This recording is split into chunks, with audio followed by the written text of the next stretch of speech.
September 19th, 1961. According to news accounts, Betty and Barney Hill were driving through New Hampshire late at night when a large flying saucer rapidly approached them and then hovered over their car. They saw strange figures through the windows of the craft. And mysteriously, the couple also reported complete memory loss of the 2 hours immediately following the encounter. No one really knows to this day what Betty and Barney Hill saw. However, the details of their case do reflect on various other versions of alien abduction. I say alien abduction because some of the pieces of information that they discuss, the loss of time, seeing beings that actually came out of this craft and associated and interacted with them, and they weren't human. Ultimately, under hypnosis, they recall being brought out of the car and taken aboard the ship, that it was a legitimate abduction, and that Betty pleaded with her captors, if you will, that not to harm her as she laid on this table and experiments were done on her, like a needle being inserted into her stomach. Barney relates a number of skin samples and sperm being taken from him. The beings described by Betty and Barney Hill fit the classic case of a gray. Now, there are variations to size and dimensions of these beings, but they all seem to have the same characteristics. Slim, spindly bodies, large oval heads, large oversized eyes. The Hills were the first documented case of an alien abduction in modern time, but it is not the last.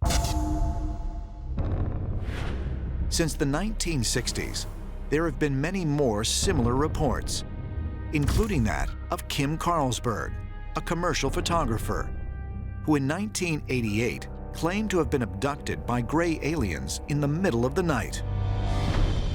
We were living on the beach in Pacific Palisades, and I walked up to the window and I saw this light on the horizon that I'd never seen before. You know, I'd lived on the beach my whole life, and it wasn't a boat and it wasn't a star. I just watched this craft. The next thing I knew, it jetted into the stars and disappeared, and I went to bed as usual. I woke up in the middle of the night and I was not in my bed any longer.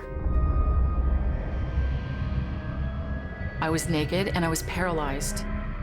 The beings I saw were about 3.5 feet tall.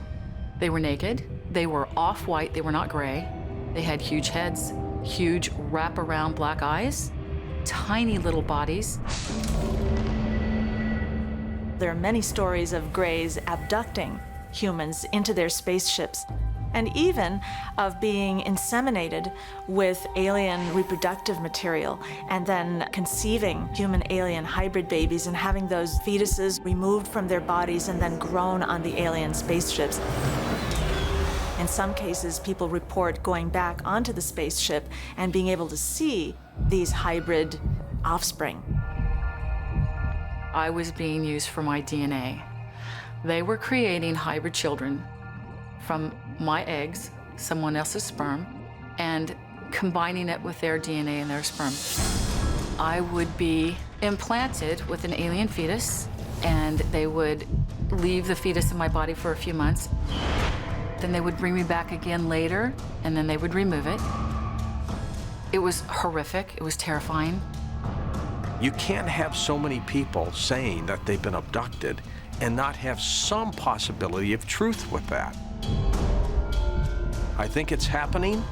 I don't know if it's a hybridization program for these ETs or whether they're trying to bring these hybrids back to this planet one day when the environment changes.